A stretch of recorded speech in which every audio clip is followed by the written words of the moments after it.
മോദിയുടെ വാക്കുകളിൽ കരുത്തും വ്യക്തതയുമുണ്ട്.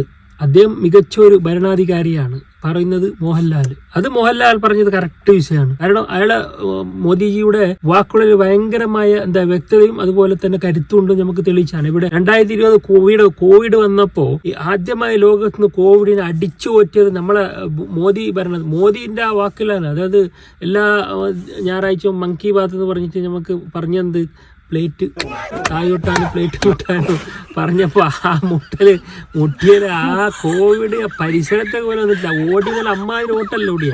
മോദിജി പറഞ്ഞാണ് പ്ലേറ്റ് കൊട്ടി താഴെ കൊട്ടി ഓടിക്ക് ഗോ കൊറോണ ഗോ എന്താ കൊട്ടത്. അത് മാത്രമല്ല വേറെ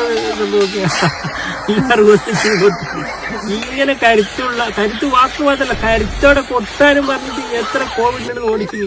അങ്ങനെ നമ്മളെ ഭരണാധികാരികൾ അങ്ങനെ വേണ്ട. അതല്ലാതെ കുറെ വാക്സിനും കാര്യങ്ങളും അതൊന്നും എൻ്റെ ആവശ്യമില്ല. ഇങ്ങനെ പ്ലേറ്റ് കൊട്ടിയും കൈ. അതിന് മോഹൻലാൽ എൻ്റെ അടുത്ത് പറഞ്ഞു എന്തിനാണ് ഈ കൈ കൊട്ടുന്നത് എന്തിനാണെന്ന് അത് മോഹൻലാൽ വ്യക്തമാക്കി പറഞ്ഞിട്ടുണ്ട്. അത് നമ്മളിങ്ങനെ കൈ കൊട്ടുമ്പോൾ അതിലുള്ള കൃമികളൊക്കെ എന്തെങ്കിലും പറഞ്ഞിട്ടുണ്ട്. അത് നിങ്ങൾ കേട്ടു നോക്കിയത് എനിക്ക് മനസ്സിലായിട്ടുണ്ട്. തീർച്ചയായിട്ടും ഇന്ന് വൈകിട്ട് വരെ 9 മണി വരെ നിൽക്കുകയും 5 മണിക്ക് നമ്മളെല്ലാവരും കൂടെ ക്ലാപ്പ് ചെയ്യുന്ന ഒരു വലിയ പ്രോസസ്സാണ്.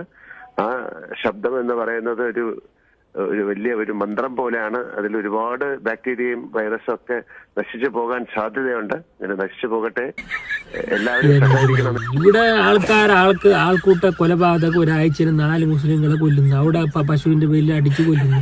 ഇതിനൊന്നും ഒരു അക്ഷരം കമാന്നൊരു അക്ഷരം മിണ്ടാതെ അപ്പൊ ഈ ഇവിടെ ഇസ്രായേലിലേക്ക് കോള വിളിക്കുന്നു, ഗൾഫ് നാട്ടിലേക്ക് കോള വിളിക്കുന്നു.